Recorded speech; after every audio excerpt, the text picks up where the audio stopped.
4u² plus 8u। ठीक है, यहाँ पे कितने पद है? सवाल में 2 पद है। कितने पद है? 2 पद है। इसका मतलब यहाँ पे गुणनखंड विधि करने की जरूरत नहीं है।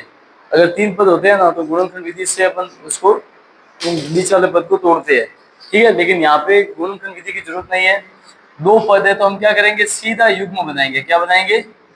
सीधा जोड़े बन रहा है, एक का जोड़ा बन रहा है, जोड़ा बनाएंगे। अब क्या करेंगे? दोनों में कॉमन लेंगे। कॉमन क्या आएगा? 4 है 8 है, यानी कि 4 कॉमन आएगा, क्योंकि 4 के बारे 4 का भाग 4 में 8 में दोनों में जा रहा है। समझ में आया?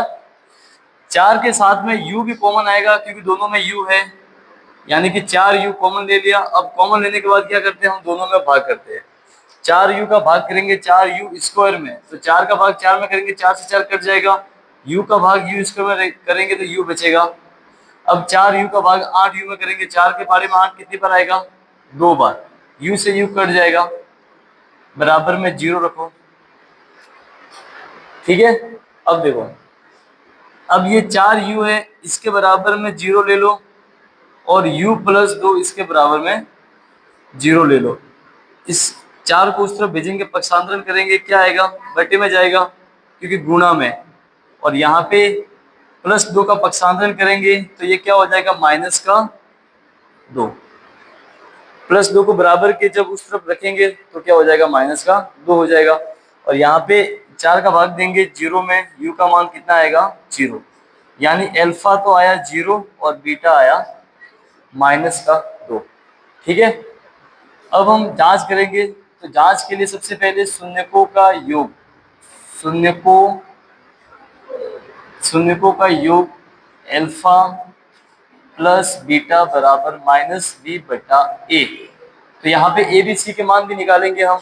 ए बी सी मान निकालने के लिए हमारे पास सवाल जो है वो क्या था? 4u² प्लस 8u, ये सवाल है।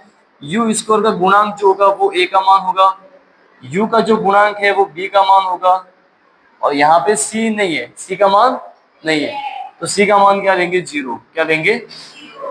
0। समझ में आया? अब देखो, अल्फा का मान कितना है? 0। अल्फा का मान 0 प्लस बीटा का मान कितना है? -2 बराबर बी का मान 8/a का मान 4 का भाग जा रहा है इसमें, 4 एकम 4, 4 दूनी 8। ये प्लस माइनस क्या होता है? -2 में से 0 गया, 2 बचेगा, -2 बराबर यहाँ पे भी क्या बचेगा? -2। दोनों तरफ मान जो है वो समान आ रहे हैं। इस प्रकार यहाँ पे सत्यता की जांच हो जाएगी। अब आगे शून्यकों का गुणनफल, शून्यकों का गुणनफल का सूत्र जो था वो क्या था? अल्फा बीटा बराबर c/a। ये हमारे पास शून्यकों का गुणनफल का सूत्र यही है।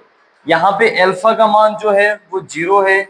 अल्फा और बीटा दोनों गुणा में होते हैं। किसमें होते हैं? गुणा में। तो जब मान रखेंगे तब आपको बीच में गुणा का निशान लगाना है। ठीक है, बीटा का मान कितना है?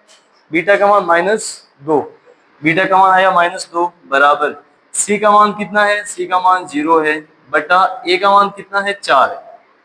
2 का गुणा 0 से करेंगे क्या आएगा? 0। 4 का भाग 0 में करेंगे क्या आएगा? 0। इस प्रकार लेफ्ट हैंड साइड और राइट हैंड साइड दोनों क्या हो जाएंगे? समान, और ये सत्यता की जांच हो जाएगी।